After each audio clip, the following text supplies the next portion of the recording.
Me? I thought that dog's worth $25. Now, he's young, too. Well, I'll tell you what that dog's worth, and you can load him back up, and I don't care, $10. Class B dealers are licensed by the USDA to purchase, transport, and resell animals. Of the approximate 1,200 licensed B dealers, 15 currently sell animals to research. These Class B dealers are only to obtain animals for resale from other B dealers, pounds, and shelters, and from persons who have bred and raised the animals themselves.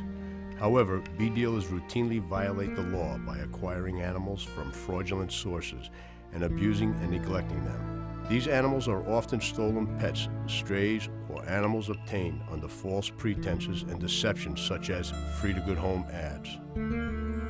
In 1991, Class B dealers Barbara Ruggiero and Fred Spiro were sentenced to a total of 11 years in state prison. This trial concerned only 3 defendants, Ralph Jacobson, Frederick Spiro, and Barbara Ruggiero.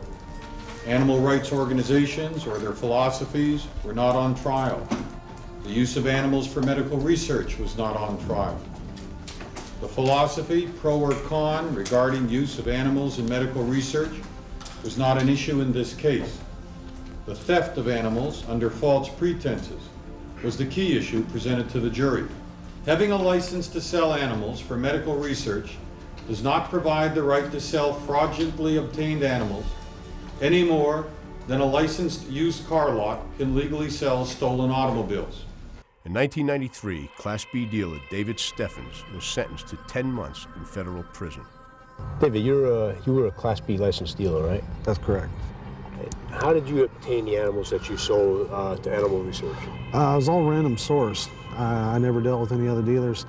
In general, I bought from the public in general, which was mainly bunchers, people that would go out and obtain the animals from wherever they could obtain them from, be it somebody's backyard or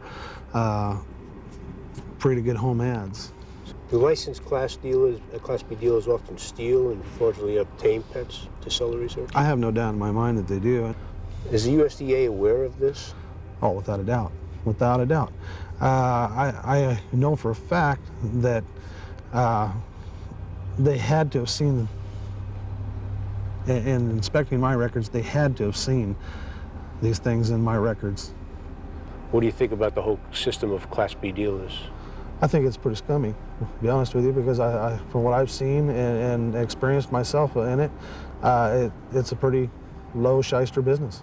In 1994, Class B dealer Irv Stabani relinquished his license and agreed to cease and desist his operations. Documents obtained exclusively by Action 2 News show Irv Stabani's kennel operation was not up to snuff with the USDA time and time again. USDA inspectors were on his farm at least 29 times between 1985 and March of this year. They found more than 125 deficiencies. 17 times Irv Stabani was cited for not properly identifying the animals. Add another 14 deficiencies for the condition inside the dog kennels. As far as the dogs themselves, inspectors found deficiencies 18 different times for not feeding and watering the animals properly. The question many people are asking tonight is how many chances does a dog dealer get to clean up his act? Congressman Toby Roth says too many. In a letter to the head of the United States Department of Agriculture, Roth wrote, "Unfortunately, he has received little more than a slap on the wrist for these violations. It is time that Mr. Stabani's license be suspended." In 1988, Stabani was charged with violating 16 rules of the Animal Welfare Act. But that wasn't enough to take away Stabani's license to sell animals to medical laboratories. He was fined $1,500 and his license was suspended for 20 days. The most recent undercover investigation on the largest Class B dealer, C.C. Baird, involving over 70 hours of surveillance footage at Baird's facility, Martin Creek Kennels, detailed overwhelming amounts of abuse, deplorable conditions, and questionable acquisition methods. The investigation is the subject of the HBO documentary Dealing Dogs. A thorough and comprehensive investigation was conducted by the U.S. Attorney's Office and led to the USDA charging Baird with hundreds of violations of the Animal Welfare Act. Baird's criminal case comprised the largest multi-agency, federal, state, and local investigation of animal abuse in U.S. history. The U.S. Attorney's Office uncovered the gross negligence on the part of the USDA APHIS to enforce the Animal Welfare Act, both in their inspection of Class B dealer facilities and the way dealers acquire animals. The following interview of Class B dealer C.C. Beard, conducted by his attorney, further documents the failure of the USDA APHIS to enforce the Animal Welfare Act. For the last how many years have you been involved in, as a Class B dealer, in providing dogs to research facilities?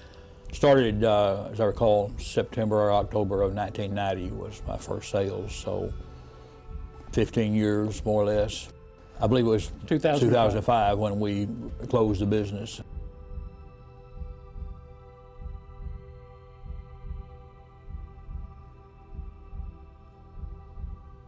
And tell us your understanding, if you will, as to the primary concern of the Animal Welfare Act.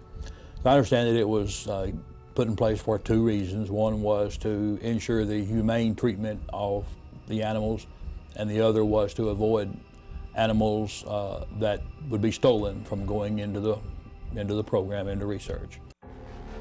1966 Life magazine exposed the wide-scale theft of America's companion animals for use in scientific experimentation. A great public outcry compelled the U.S. Congress to pass the Animal Welfare Act 40 years ago.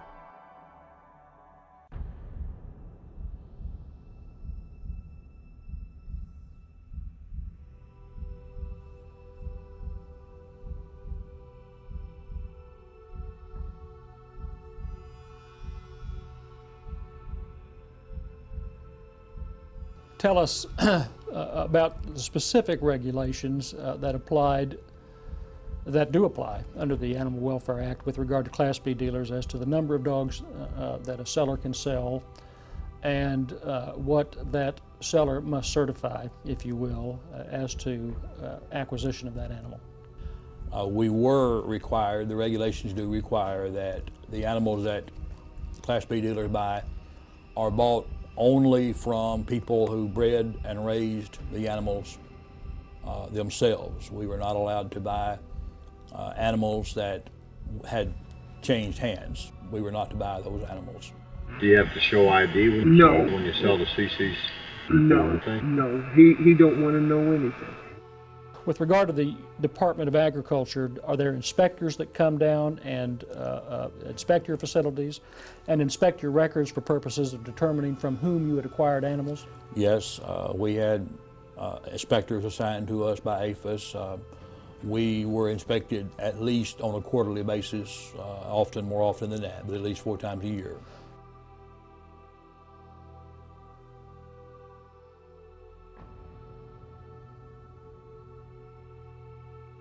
Were there any regulations in place that required you, as a Class B dealer, certify in any way that the person from whom you purchased the animals, in fact, had bred and raised those animals?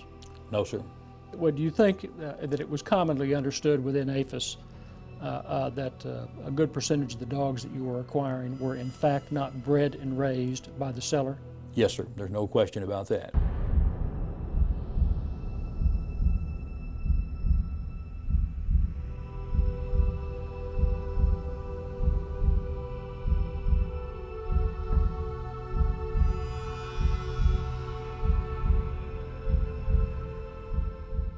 You pled guilty in federal district court earlier in 2005 to conspiracy to commit money laundering and mail fraud.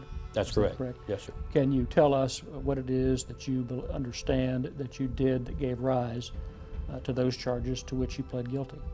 It's my understanding that those charges of money laundering were derived out of the fraudulent records that we had involving statements that people had bred and raised the dogs when indeed they had not bred and raised the dogs. And we knew that they had not bred and raised the dogs. And Mr. Beard, were you in fact guilty of those charges? Yes, I was. Okay.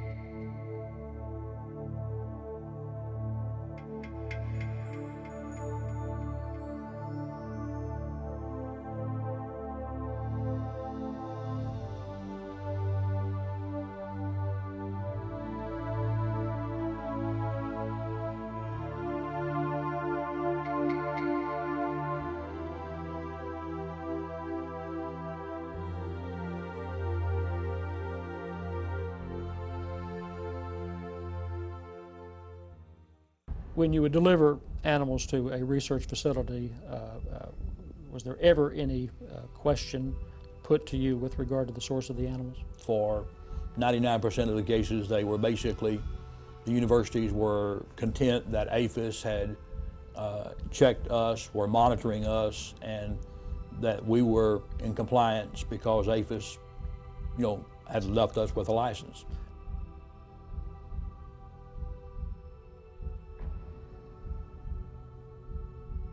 Is it your opinion that the regulations are uniformly disregarded by Class B dealers and, at least in the past, by the Department of Agriculture?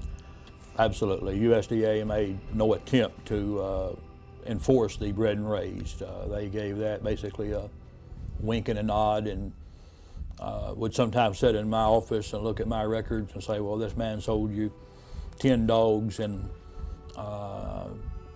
obviously he didn't breed and raise them. With regard to the bred and raised rule, I think everybody in the industry, from everybody in APHIS and all of the dealers, both knew that the rule was not being applied and had no intention to enforce it.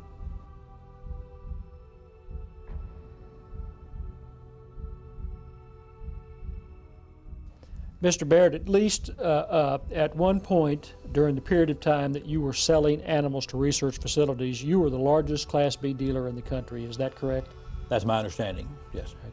And you were selling to research facilities from California to Maine. Is that correct? That's correct, yes. Right.